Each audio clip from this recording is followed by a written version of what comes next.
Assalamualaikum warahmatullahi wabarakatuh.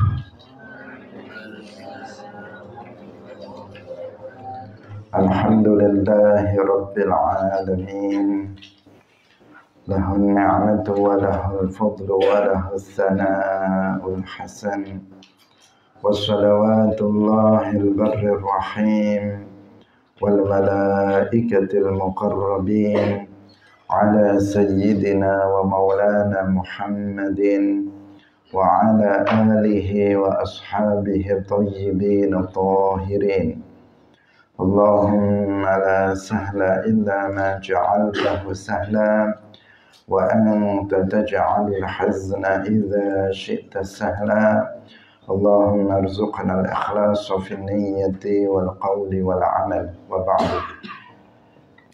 إلى النبي المصطفى صلى الله عليه وسلم وإخوانه من الأنبياء والمرسلين والشهداء والصالحين خصوصا إلى سلطان الأولياء الشيخ عبد القادر الجيلاني والشيخ أحمد الرفاعي والشيخ بهاء النقشبندي والشيخ عبد الله الهرري وإلى أرواح مؤسس جمعية نهضة العلماء الشيخ محمد هاشم أشعري والشيخ بسر سنسوري والشيخ عبد الوهاب حسبوه وإلى أرواح جميع أهل القبور من المسلمين والمسلمات.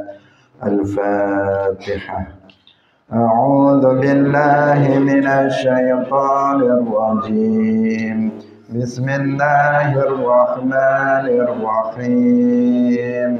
الحمد لله رب العالمين الرحمن الرحيم مالك يوم الدين إياك نعبد وإياك نستعين اهدنا الصراط المستقيم صراط الذين أنعمت عليهم غير المغضوب عليهم ولا الضالين.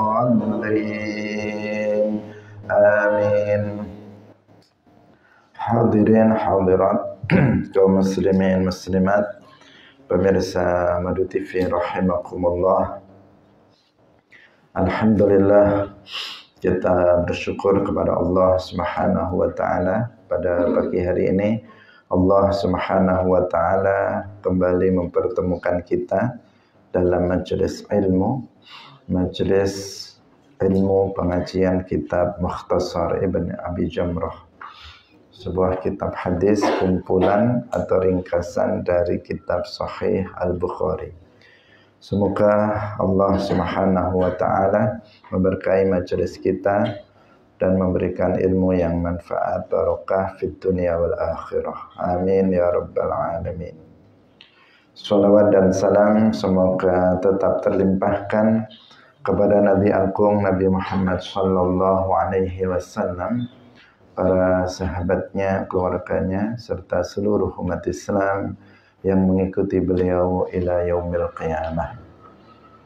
Mari kita ikhlaskan niat kita masing-masing, kita ngaji lillahi ta'ala. Kita sampai pada hadis 279. Qala al-musannif rahimahullahu ta'ala an Abi Sa'id al-Khudri radhiyallahu anhu yaqulu dawuh sapa Abu Sa'id al-Khudri, qala wasdawuh sapa Rasulullah sallallahu alaihi wasallam, bainama ana naimun, bainama ana ing dalem antarane utawi ingsun iku naimun wong kang turu, raaitu ningali sapa ingsun annasa ing menungso yu'raduna den tampakaken sapa annas alayya ing atase ingsun, wa alaihim lan iku ing atase annas kumusun utawi pira-pira gamis pakaian, pakaian gamis minha iku setengah sangking kumus ma utawi kamis ya beluhu kang tumeka athudiyah ing pira-pira susu. Wa minha lan iku setengah sangking kumus ma utawi kamis ya beluhu kang tumeka tuna dzalika sak ngisore mangkono-mangkono iku thudiyah. Wa marra lan lewat alayya ing atase ingsun sapa Umar bin Khattab wa alaihi lan iku ing atase Umar bin Khattab qamisun utawi qamis yajurruhu kang nyeret sapa Umar ing qamis. Qalu pada ngucap sapa para sahabat ma awalta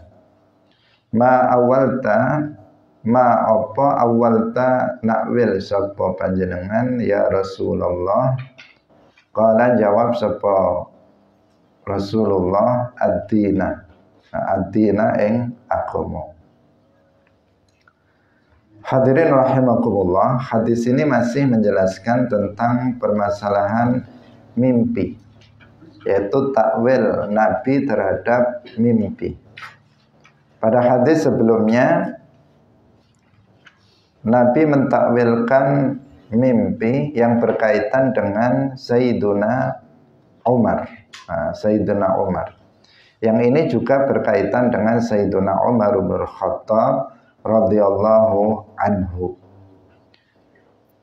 Pada hadis yang sebelumnya bahwa Nabi dalam mimpi itu minum susu, kemudian lebihan dari air susu yang beliau telah minum itu diberikan kepada Umar. Dan beliau mentakwilkan bahwa itu adalah ilmu. Kemudian pada hadis ini dijelaskan bahwa dalam mimpinya Rasulullah Shallallahu Alaihi Wasallam itu melihat orang-orang yang ditampakkan atau diperlihatkan kepada beliau. Yang orang-orang itu dari segi pakaiannya itu berbeda-beda. Beliau menyebut ada di antaranya yang pakaiannya itu sampai ke susunya, sampai di sini. Kemudian ada yang lebih rendah dari itu. Dalam riwayat yang lain disebutkan ada yang pakaiannya itu sampai ke pusarnya, ada yang sampai ke lututnya, ada yang sampai ke betisnya. Artinya dari sisi di sini apakah dari sisi ini kan ihtimal ya, dari sisi bawah atau dari sisi atas. Tetapi yang pasti bahwa pakaiannya itu dari sisi panjangnya itu berbeda-beda. Berbeda-beda antara satu orang dengan orang yang lainnya. Kemudian ada Umar bin Khattab dalam mimpi itu, mimpi Nabi.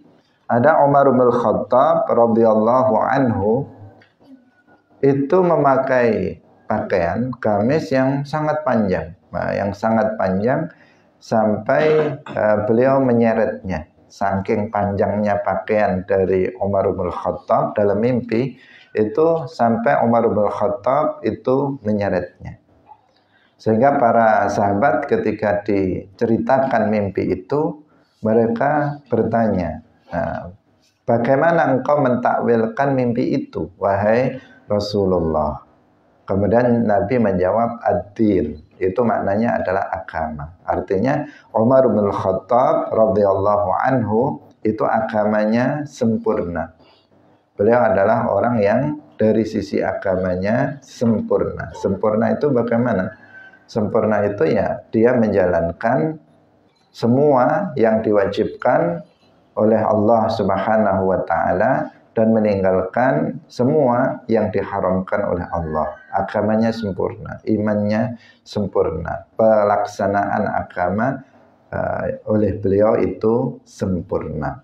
Nah, ini adalah keistimewaan. Hadis ini menunjukkan keistimewaan Sayyiduna Umar bin Khattab radhiyallahu anhu. Berdasarkan mimpi Nabi dan pentakwilan Nabi terhadap mimpi tersebut. Ini menunjukkan, dua hadis ini menunjukkan bahwa mimpi seorang mukmin itu ada kalanya benar adanya dan menunjukkan hal-hal tertentu. An Abi Hurairah radhiyallahu anhu yaqulu dawuh sapa Abu Hurairah qala wasdawuh sapa Rasulullah sallallahu alaihi wasallam idza qataraba tatkalane wis dadi parek apa azamanu zamane kiamat zamane kiamat lam takat takdzibu ora parek sapa sira takdzibu gorohaken atau goroh sapa sira ru'yal mukmini takdzibu goroh sapa sira ru'yal mukmini ing mimpine wong mukmin wa ru'yal mukmini lan utawi ngimpine wong mukmin iku juz'un bagian min sittatin saking 6 wa arba'ina lan 40 apane juz'an bagiane minan nubuwati saking kenabian. Wa ma kana minan nubuwati fa innahu la yakdzibu. Wa malan utai barang kana kang ana apa ma iku minan nubuwati saking kenabian fa innahu mangka satemene ma iku la yakdzibu ora goroh. Hadirin rahimakumullah, Rasulullah Shallallahu Alaihi Wasallam menjelaskan bahwa di antara tanda kiamat, tanda kecil kiamat, beliau mengatakan idza qtaraba zaman, artinya ketika waktu datangnya kiamat itu telah dekat, maka kamu akan menganggap bohong terhadap mimpi seorang mukmin. Padahal mimpi seorang mukmin itu adalah bagian dari 46 bagian dari ilmu kenabian. Apa yang menjadi bagian dari ilmu kenabian, maka dia tidak berbohong. Jadi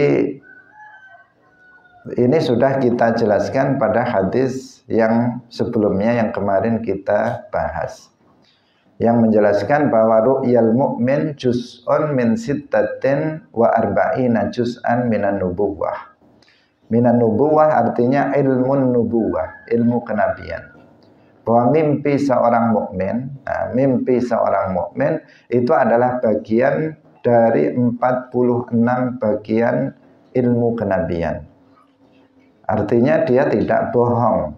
Mimpi seorang mukmin itu tidak bohong, maka di antara tanda kiamat, tanda akan dekatnya kiamat, orang itu mendustakan atau menganggap bohong mimpinya seorang mukmin, tidak percaya terhadap mimpinya seorang mukmin. Padahal mimpi seorang mukmin itu bagian dari ilmu kenabian dan karena dia bagian dari ilmu kenabian, maka dia tidak bohong, dia adalah benar. Mimpi seorang mukmin itu benar, artinya memiliki makna tertentu yang hanya diketahui oleh mereka yang ahli untuk mentakwilkan mimpi. Karena seperti yang sudah kita jelaskan, nggak semua orang itu bisa mentakwilkan mimpi dirinya atau mimpi orang lain. Mentakwilkan mimpi itu salah satu dari al-ilmu ladunni, ilmu ladunni yang Allah anugerahkan kepada orang yang Allah kehendaki. Dari kalangan para nabi, ada Nabi Nabi Yusuf alaihi salam, yang beliau bisa mentakwilkan mimpi, sehingga beliau mentakwilkan mimpi orang yang dipenjara, 2 orang yang dipenjara bersama beliau, dan pentakwilan beliau itu tepat. persis sesuai dengan kenyataan. Kemudian yang kedua, beliau juga diminta untuk mentakwilkan mimpi sang raja. Dan itu juga tepat, karena beliau memang diberikan ilmu takwil mimpi oleh Allah Subhanahu wa ta'ala. Rasulullah Shallallahu Alaihi Wasallam itu juga bisa mentakwilkan mimpi. Beliau dalam dua hadis yang tadi dan kemarin kita bahas, beliau mentakwilkan mimpi beliau sendiri dan itu sesuai dengan kenyataan. Dan di kalangan para ulama, para wali Allah, para sholihin, itu juga ada orang-orang yang diberikan kemampuan untuk bisa mentakwilkan mimpi dirinya atau mimpi orang lain, mimpi seorang mukmin. Itu adalah bagian dari ilmu kenabian, sehingga memiliki makna, memiliki arti, memiliki kebenaran. Tetapi kebenaran itu hanya diketahui oleh orang yang memiliki pengetahuan tentang hal itu, tentang takwil mimpi. Ani bin Abbas radhiyallahu anhuma 'anil nabiyyi sallallahu alaihi wasallam annahu qala wasdawa sapa Ibnu Abbas sapa nabi wasdawa sapa nabi sallallahu alaihi wasallam man tahallama, bukan man yahlumu tetapi man tahallama. Man utahe sapane wong iku tahallama, iku tahallama maksa ngimpi. Maksa ngimpi itu merti-merti ngimpi, padahal enggak ngimpi, tetapi dia memaksakan diri untuk mimpi. Memaksakan diri untuk mimpi, ya enggak ngimpi, kemudian dia bohong, mengatakan saya tadi malam bermimpi. Ada sebagian orang setiap hari kalau pagi dia mengatakan tadi malam saya mimpi. Padahal enggak mimpi, sebenarnya dia berbohong saja. Itu yang dimaksud tahallama bihulmin. Man tahallama, man utai sapane wong iku tahallama merti-merti ngimpi bihulmin kelawan ngimpi suci. Mimpi itu sesuatu yang dilihat dalam tidur, itu namanya hulm. Lam yarahu kang ora ningali sapa man ing hulm. Kullifa mongkoten bebanaken sapa man ayaqida ing yanto nyambung sapa man baina syairataini ing dalem antarane gandum loro, walan yaf'alan ora bakal iso sapa man. Wa man lan utahe sapane wong iku istama'a amrih krungu sapa man ila hadisi qaumin maring pembicaraane kaum, wahum lan utawi kaum lahu maring man utawa istima' ila hadis iku karihun wong kang sengit kabeh. Subba mongko den tuangaken fi uzunaihi ing dalem kuping lorone man apa al-anuku pira-pira timah kang den cairaken yaumal qiyamati ing dalem dina kiamat. Wa man lan utahi sapane wong iku sawara gambar sapa man suratan ing gambar binatang, udziba mongko den siksa sapa man, wa kullifa lan den bebani sapa man ayam fukha ing yen to niup roh fiha ing dalem surah. Walaisa lan ora ana sapa man iku binafikhin wong kang iso niupaken roh. Hadirin rahimakumullah, di sini ada 3 hal yang dilarang. Ada 3 hal yang diharamkan yang hendaknya tidak kita lakukan, dan barang siapa yang melakukannya maka dia berdosa dan ada konsekuensinya nanti pada hari kiamat. Konsekuensi azab tentu saja, tetapi di sini digambarkan dengan sesuatu yang dia tidak mungkin untuk bisa melakukannya. Nah, di dunia maupun di akhirat dia nggak akan bisa melakukan itu jika dia dibebani untuk melakukannya akibat dari perbuatan dosa tertentu yang dia lakukan. Yang pertama yaitu orang-orang yang nggak mimpi, dia nggak mimpi sesuatu, tetapi kemudian dia dia menceritakan bahwa dia bermimpi. Artinya apa? Dia berbohong. Nah, dia nggak mimpi, kemudian dia mengatakan, saya tadi malam mimpi kamu itu begini-begini, misalnya. Padahal dia nggak mimpi, nggak melihat apa-apa dalam tidurnya. Mimpi itu kan melihat sesuatu dalam tidurnya, itu namanya mimpi. Kalau kalau dalam keadaan jaga itu nggak mimpi namanya. Kalau mimpi itu dia tidur, kemudian dia melihat seseorang atau melihat sesuatu di dalam tidurnya. Itu yang disebut mimpi. Misalnya bermimpi melihat Nabi. Nah, bermimpi melihat Nabi. Itu berarti dalam tidurnya dia melihat Nabi. Bermimpi melihat di dalam mimpinya melihat seorang ulama, misalnya melihat Syekh Abdullah Al-Harari misalnya, maka dia dalam tidurnya dia melihatnya. Atau bermimpi dia melihat ada seekor harimau misalnya, atau seekor ular, maka dalam tidurnya itu dia melihatnya, betul-betul melihatnya di dalam tidur. Itu dikatakan seseorang bermimpi. Bukan bermimpi dalam keadaan jaga yang sering dipakai oleh orang.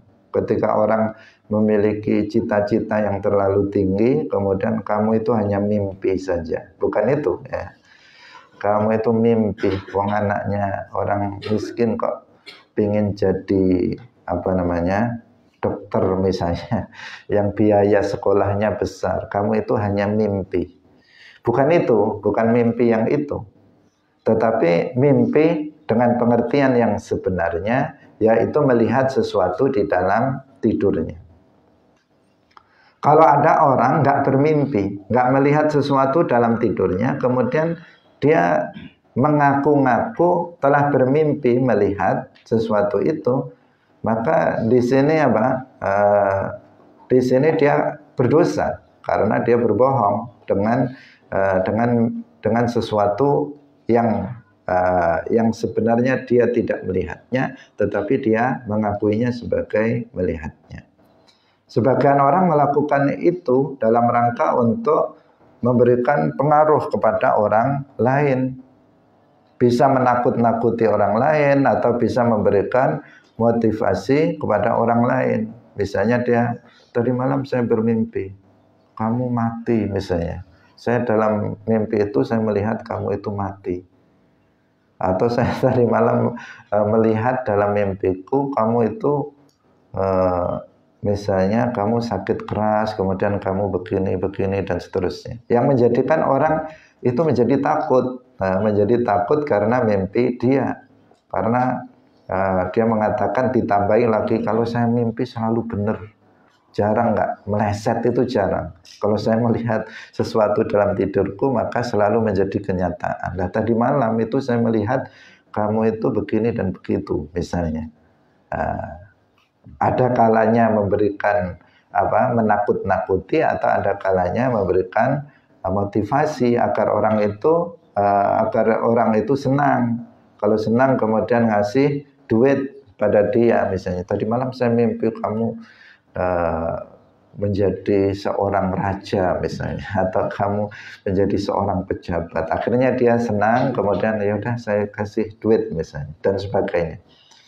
Nah, artinya dia jualan mimpi, sesuatu yang dia tidak mimpi sebenarnya, tetapi berpura-pura untuk mimpi. Maka dikatakan di sini kullifa ayaqida baina sya'irataini walan yaf'al. Dia nanti akan dia akan dimintai untuk menyambungkan di antara dua buah syair. Dia akan diminta untuk menyambungkannya. Buah syair, gandum syair dia akan diminta untuk menyambungkannya, dan dia nggak akan mungkin bisa. Gimana kita mau menyambungkannya? Dia nggak akan bisa menyambungkannya selamanya. Yang artinya dia akan tetap tetap mendapatkan azab Allah Subhanahu wa Ta'ala disebabkan itu, karena dia nggak akan mampu menyambungkan, maka dia akan tetap diazab karena tidak mampu.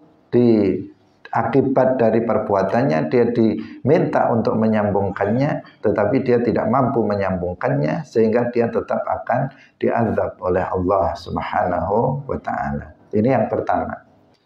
Jadi jangan pura-pura lah, jangan berpura-pura, jangan sok.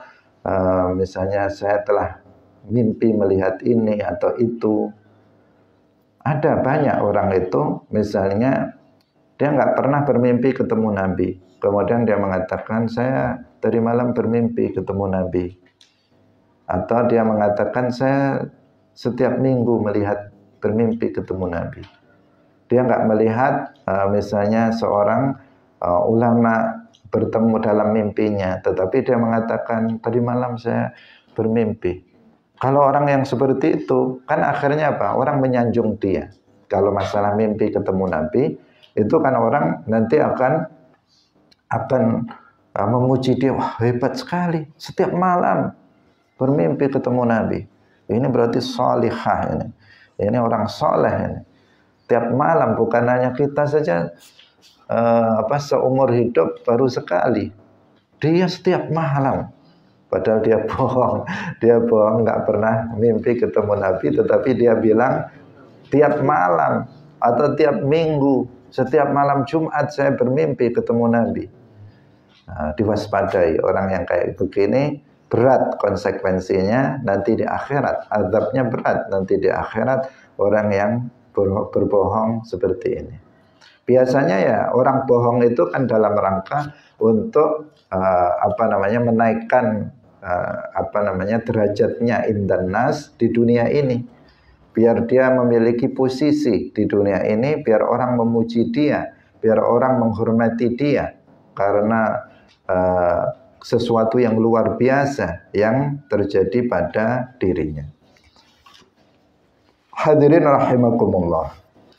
Kita lanjutkan lagi yang berikutnya, wa manistama'a ila hadithi qaumin wa hum lahu karihun subba fi udhunaihi al-anuku yaumal qiyamah. Barang siapa yang mencuri dengar, istama'a itu dia berusaha untuk mendengar, bukan dia terdengar. Kalau dia terdengar, tidak sengaja dia mendengar, tetapi terdengar ada orang bercakap-cakap, berbicara rahasia, kemudian kita terdengar pembicaraan mereka, maka kita tidak berdosa. Tetapi kalau kita sengaja untuk mencuri dengar, sengaja untuk mendengar, ada orang sedang berbicara, dua orang. Tadi dia ada di kumpulan orang, banyak orang, kemudian ada dua orang yang pergi. Kemudian dia berbincang-bincang berdua. Menunjukkan apa itu? Menunjukkan bahwa dia sedang berbicara sesuatu yang rahasia. Karena kalau nggak rahasia, dia nggak akan pergi dari sekumpulan orang ini. Dia pergi ke sana hanya berdua, kemudian dia terlibat dalam pembicaraan. Itu menunjukkan bahwa pembicaraan itu pembicaraan rahasia yang tidak boleh atau dia tidak membolehkan orang lain untuk mendengarnya. Karena pembicaraan itu pembicaraan yang nanti nggak boleh orang tahu. Jika sampai orang tahu, bisa membahayakan diri mereka atau bisa bisa membawa dampak yang tidak baik. Karena itu mereka merahasiakannya. Ada kalanya dia pergi dari kumpulan orang, atau dia berbicara di tempat yang sepi, misalnya di kamar kita, bicara di sana saja, kita bicara di sana saja. Menunjukkan apa? Menunjukkan bahwa pembicaraan rahasia yang tidak boleh orang lain, yang mereka tidak suka kalau ada orang lain yang mendengarnya. Nah, di saat seperti itu, maka kita jangan berusaha untuk mencuri dengar pembicaraan mereka. Nah, ini perlu diperhatikan karena sebagian kita itu semakin dirahasiakan, semakin penasaran. Ngomong apa itu kok? Menyendiri itu misalnya. Dia mengatakan itu. Akhirnya dia berusaha untuk bisa mencuri dengar pembicaraan mereka berdua. Nah, tetapi kalau semakin diobral nggak semakin ingin tahu, tetapi semakin disimpan semakin ingin tahu apa yang dibicarakan. Nah, orang yang melakukan itu, yaitu dia mencuri dengar, berusaha mendengar pembicaraan rahasia yang dilakukan oleh seseorang yang mereka nggak suka apabila didengar oleh kita. Maka perbuatan itu perbuatan maksiat, termasuk mima'asil udhun, termasuk dosa telinga yang harus dihindari. Apa azabnya nanti di akhirat? Subba fi udhunaihi al-anu yaumal qiyamah. Jadi timah yang dicairkan, artinya dipanaskan, dicairkan, timah panas itu dimasukkan ke dalam telinganya. Itu azab bagi orang yang seperti itu, yang suka mencari-cari atau mencuri dengar pembicaraan orang lain. Jadi kita sebaiknya ya tidak, apa istilah sekarang, tidak kepo ya, tidak kepo terhadap sesuatu yang dirahasiakan dari kita. Kalau mereka nggak mau kita dengar ya sudah. Mungkin itu kalau kita dengar justru kita akan membebani diri kita, akan menjadi beban pikiran kita. Kalau kita mendengar nanti kita menjadi malah justru mendapatkan bahaya dan seterusnya. Kita nggak usah mengurus sesuatu hal yang tidak penting bagi kita. Kepo itu kan sesuatu hal yang tidak bermanfaat bagi kita. Sehingga dalam hadis disebutkan min husni islamil mar'i tarkuhu ma la ya'ni. Di antara tanda kebaikan Islam seseorang itu dia tidak mengurusi hal-hal yang tidak bermanfaat bagi dirinya. Dia meninggalkan sesuatu yang nggak manfaat bagi dirinya. Seperti kepo itu nggak ada manfaat untuk dirinya. Maka kalau seseorang itu suka untuk cari tahu, suka kepo apa yang nggak perlu untuk dirinya, itu menunjukkan bahwa Islamnya itu kurang baik.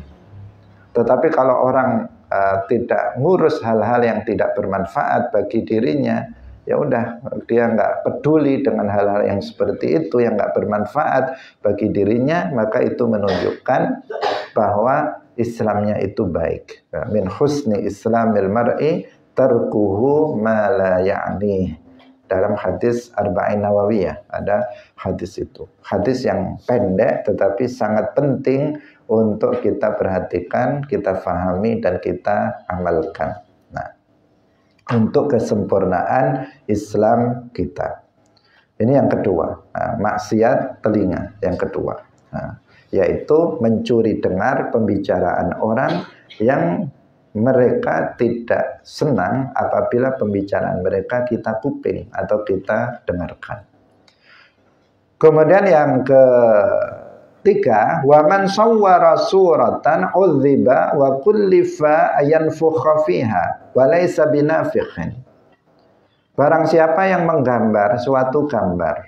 Gambar di sini surah maksudnya suratah hayawan, ziruh, yaitu menggambar sesuatu yang memiliki ruh. Memiliki ruh itu ya seperti manusia, menggambar manusia, menggambar binatang, menggambar sapi, menggambar ayam, menggambar kambing, menggambar harimau. Itu hukumnya haram. Hukumnya haram dalam mazhab Syafi'i.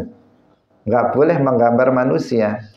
Termasuk menggambar ya menfoto. Ada manusia difoto atau ada binatang difoto.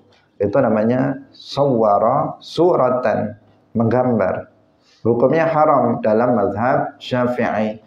Nggak boleh seseorang untuk melakukan hal yang seperti itu. Nanti orang yang melakukannya akan udziba, akan diazab, dan dia dibebani untuk meniupkan ruh pada gambar yang dia gambar tersebut.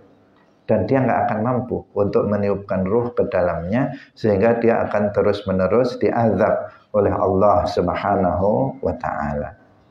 Karena itu profesi menjadi fotografer yang suka moto-moto orang lagi yang difoto, itu ya sesuatu hal yang buruk, ya, sesuatu hal yang buruk, bukan sesuatu hal yang baik dalam mazhab Syafi'i. Yaitu dengan menfoto atau menggambar, melukis sesuatu yang bernyawa. Di sini yang dimaksud apabila itu dalam bentuk lengkap yang sekira apabila diberi ruh itu bisa bisa hidup. Artinya kalau manusia yaitu ada kepalanya, ada dadanya, ada itu kan hidup. Ketika diberi ruh dia akan hidup. Tetapi kalau gambar kepalanya orang saja misalnya, kepalanya doang yang digambar, itu kan nggak hidup kalau ada cuman kepala, nggak ada dadanya. Atau digambar misalnya dadanya saja, kepalanya enggak, maka itu tidak diharamkan. Karena kalau diberi ruh nggak hidup. Tetapi kalau anggota badan besarnya itu ada, yang nggak ada cuma jari-jarinya saja. Nah, ini termasuk hidup masihan. Karena manusia nggak ada jarinya masih hidup.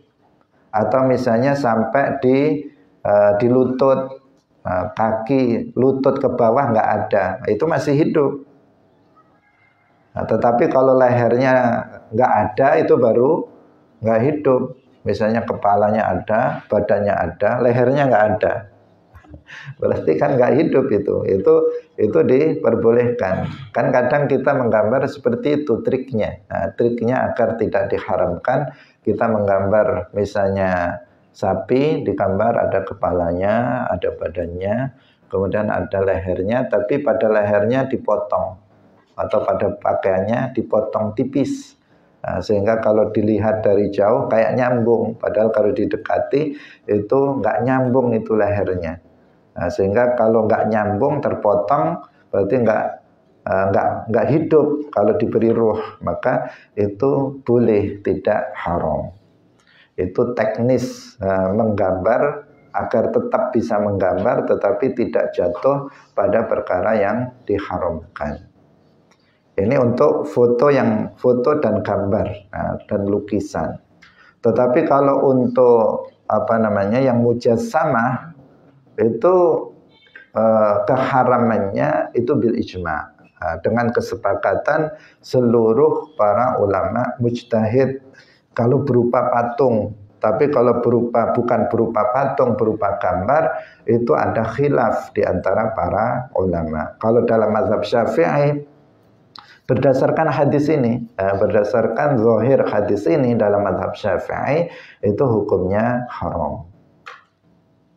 Nah, tetapi dalam mazhab Maliki itu hukumnya tidak haram jika berbentuk lukisan atau gambar. Nah, sehingga kalau kalian mau foto-foto misalnya, ya harus mengikuti, berniat untuk mengikuti mazhab lain. Mazhab Maliki bukan mengikuti mazhab Syafi'i. Karena kalau mengikuti mazhab Syafi'i, maka itu nanti jatuh pada perkara yang haram. Apalagi pada masa sekarang, itu kebanyakan kita suka foto-foto. Kalau ada kegiatan nggak ada fotonya, seperti belum lengkap. Kalau misalnya acara sudah selesai, lupa untuk berfoto-foto. Nah, itu biasanya menyesal, wah tadi kok nggak foto tadi ya, gimana nih, nggak bisa diulang, nggak foto tadi. Biasanya kan seperti itu ya, seperti itu pada masa sekarang. Apalagi sekarang sebagian itu dijadikan bukti. Orang kerja pun sekarang itu orang kerja untuk laporan itu harus ada bukti foto. Jadi foto-foto itu menjadi hal yang paling utama pada masa sekarang bagi sebagian besar orang. Nah, kalau modelnya seperti itu ya foto secukupnya dengan mengikuti mazhab Maliki. Terkadang apalagi sekarang ada Instagram, kalau nggak ada fotonya nggak bisa kita posting di situ, harus ada fotonya sehingga sehingga orang terpacu untuk berfoto, dan di situ ini ada khilaf tentang masalah itu. Kalau mengikuti mazhab Syafi'i ya nggak boleh. Kalau mengikuti mazhab yang lain yaitu mazhab Maliki maka itu diperbolehkan. Bisa difahami ya. Di sini dikatakan kalau orang, artinya kalau di sini ada perselisihan yang lebih utama itu yang lebih berhati-hati ya sebenarnya mengambil pendapat yang haram, karena dalam kaidah al-ahwatu fid din aslam, mengambil pendapat yang lebih berhati-hati dalam agama itu yang lebih selamat. Yang satu bilang haram, yang satu bilang halal. Maka kalau kita mengikuti pendapat yang mengatakan haram itu lebih selamat, karena kita berarti nggak melakukan sesuatu yang menurut sebagian ulama itu hukumnya haram. Karena ketika mengatakan yang satu mengatakan halal, yang satu mengatakan haram, tentu salah satu dari keduanya yang benar. Karena ijtihad itu ada kalanya benar dan ada kalanya salah. Jika yang satu mengatakan haram, yang satu mengatakan halal, maka yang mana yang benar? Allahu a'lam, karena keduanya ijtihad dari seorang mujtahid. Tapi pasti di antara keduanya ada yang salah dan ada yang benar. Karena itu untuk kehati-hatian kita mengikuti pendapat yang haram agar kita tidak terjerumus pada perkara yang haram. Maka jalan tengahnya ya jangan sering-sering foto, jangan sering-sering kalaupun foto kemudian mengikuti mazhab lain. Foto hanya jika ada melihat ada kemaslahatan, ada maslahah di situ. Karena terkadang kita dalam dakwah ini kalau nggak ada fotonya nggak dilihat. Ya. Kalau kita misalnya posting di Facebook atau materi dakwah misalnya, kalau nggak ada fotonya nggak dibaca. Kalau ada fotonya dulu baru dilihat, ada foto baru dibaca bawahnya. Kalau cuma tulisan tok, ya, tulisan tok nggak ada fotonya, nggak ada videonya, biasanya lewat saja, lewat. Apalagi pelajaran nggak dibaca sama sekali.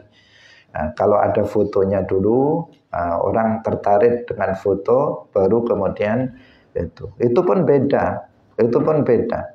Nah, kita sudah pengalaman di Facebook itu kalau kita fotonya foto pribadi misalnya, foto pribadi itu yang nge-like banyak sekali. Tapi kalau fotonya foto masjid atau foto ceramah itu nggak begitu banyak. Tapi kalau foto jalan-jalan atau foto itu banyak sekali yang me-like. Itu ya begitulah, itu menjadikan seseorang terdorong untuk berfoto-foto tadi. Hadirin rahimakumullah. Jadi seperti itu. Syekh Abdullah Al-Harari rahimahullah sendiri pada awalnya beliau juga tidak berkenan untuk difoto, tetapi pada akhirnya karena melihat kemaslahatan pernah terjadi fitnah terhadap beliau yang memberitakan bahwa beliau telah wafat ketika itu oleh orang-orang Wahabi, sehingga kemudian beliau berkenan untuk difoto untuk membuktikan bahwa beliau masih hidup di saat itu. Nah, jadi terkadang kita melihat itu, sehingga nggak ada foto-foto para ulama zaman dulu, para kiai itu jarang ada fotonya. Jarang ada fotonya, selain ketika itu memang belum ada alat foto yang canggih. Tapi untuk lukis kan ada. Untuk melukis itu kan sejak zaman dulu ketika Nabi mengatakan man sawwara suratan, berarti seni lukis itu sudah ada sejak zaman dulu.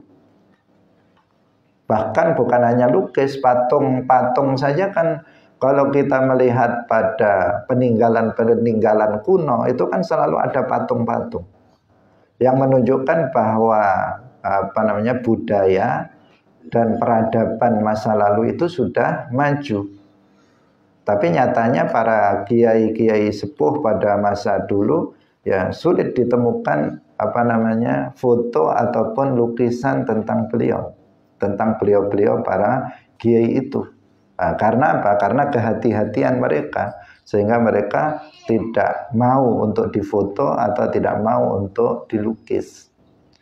Nah, bahkan yang dekat saja misalnya Mbah Hasyim Asy'ari itu ada beberapa versi fotonya. Nah, lukisan tiang beliau itu ada beda-beda, ada beberapa. Yang satu terlihat kurus, yang satu terlihat gemuk. Kemudian ada beberapa versi, sehingga orang itu ada yang mempertanyakan, ini sebenarnya Mbah Hasyim Asy'ari itu yang mana? Ada yang mengatakan ini nggak benar, yang benar ini. Yang lain mengatakan, oh ini yang nggak benar, yang benar yang itu. Kenapa? Karena memang sedikitnya dokumentasi yang ada tentang foto-foto itu para kiai zaman dulu banyak yang tidak berkenan. Beda dengan kita pada masa sekarang. Zamannya sudah berubah, tetapi sebenarnya kalau kita berpegang teguh, maka itu sesuatu hal yang baik, kehati-hatian. Hanya saja alhamdulillah dalam masalah ini ada mazhab Maliki yang bisa kemudian menjadi solusi bagi kita umat Islam zaman now, ya, zaman sekarang yang hobinya foto-foto. Hadirin rahimakumullah. Jadi kalau nggak ada masalahnya, ya sebaiknya nggak usah lah, apalagi di posting-posting, apalagi perempuan. Kalau laki-laki biasa saja, tetapi kalau perempuan ini kan beda ya, memiliki daya tarik yang berbeda. Sehingga kalau misalnya di Facebook fotonya yang cantik itu misalnya dijadikan profil, maka banyak nanti yang ngechat dia, yang inbox dia. Karena apa? Tertarik, ini siapa ini? Dia pengen kenal dan sebagainya. Itu biasanya kan seperti itu. Artinya mengandung bisa mengundang fitnah, Kan selalu seperti itu. Kalau kita lewat Facebook atau Instagram, kebanyakan yang tampil itu kan perempuan. Jarang laki-laki tampil, itu jarang. Kebanyakan yang tampil, yang membuka aurat dalam gambarnya, itu kebanyakan itu perempuan. Nah, nggak tahu juga karena kita laki-laki yang melihatnya. Kalau perempuan yang melihatnya, mungkin yang tampil laki-laki semua. Tetapi kan seperti itu, memang kayak gitu. Jadi yang menunjukkan itu lebih banyak membawa madarat dan lebih banyak akan menimbulkan fitnah. Nah, karena itu ya udah, meskipun ditutup sebaiknya nggak usah. Meskipun menggunakan misalnya cadar atau menutup aurat dengan sempurna, tetap sebaiknya tidak dilakukan mempajang atau memposting foto-foto. Nah, foto-foto itu. Apalagi yang merasa dirinya itu memiliki wajah yang cantik misalnya, maka lebih baik tidak melakukannya. Karena biasanya yang terdorong untuk memposting foto-foto itu mereka yang merasa cantik. Yang nggak merasa cantik itu biasanya enggak. Nah, meskipun jelek, tapi kalau merasa cantik itu biasanya dia akan menampilkan fotonya. Iya, kadang kita melihat jelek sekali orangnya, tetapi rajin dia posting foto setiap hari. Karena apa? Dalam hatinya merasa dirinya itu cantik. Nah, karena kalau merasa jelek dia pasti malu lah. Nah, tetapi karena merasa, namanya perasaan itu kan lain ya. Perasaan itu lain, sehingga kemudian dia posting itu. Jadi hadis ini menjadi teguran bagi kita tentang masalah ini. Meskipun ada khilaf, tetapi ya yang lebih utama kita untuk berhati-hati dalam persoalan foto, dalam persoalan gambar atau lukisan. Kita lanjutkan pada hadis yang berikutnya. An Abi Qatadah radhiyallahu anhu.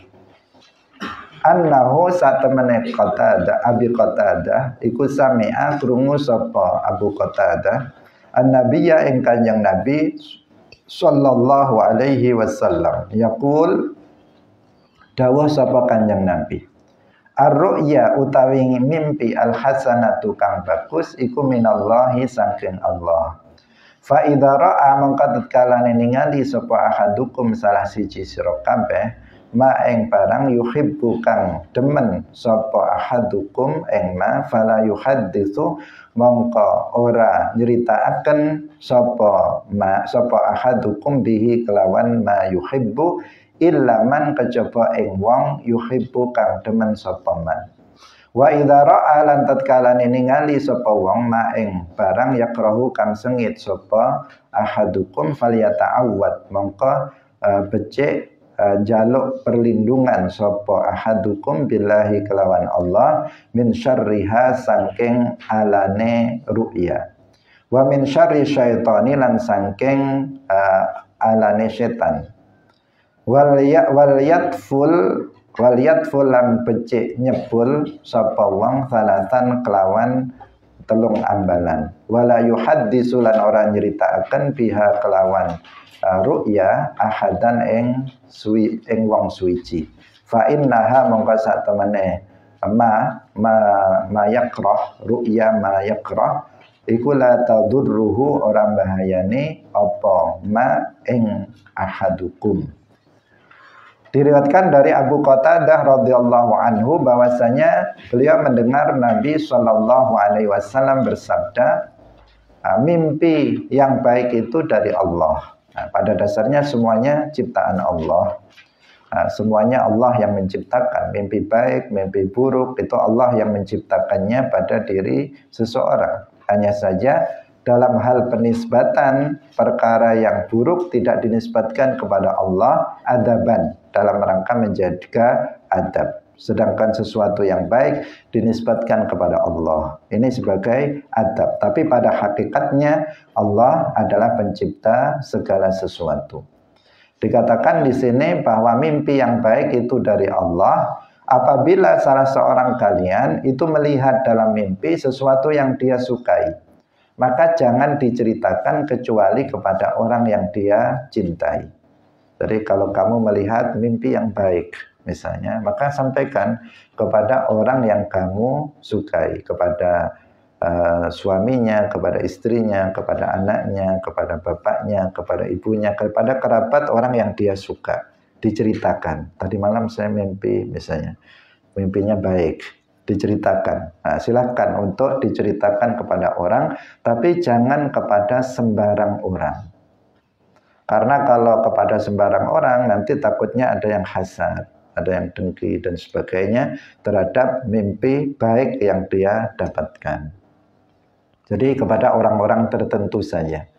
Apalagi kalau seseorang misalnya bermimpi melihat Nabi, boleh dia menceritakan kepada orang lain dalam rangka tahaddusan bin ni'mah, menceritakan kenikmatan yang Allah anugerahkan kepada dia, bukan dalam rangka untuk sombong. Enggak, tetapi untuk menceritakan yang anugerah Allah untuk dirinya, nikmat yang Allah berikan kepada dirinya. Tapi sebaliknya, kalau ada seseorang bermimpi melihat sesuatu yang dia benci, dalam mimpinya itu dia melihat sesuatu yang dia benci,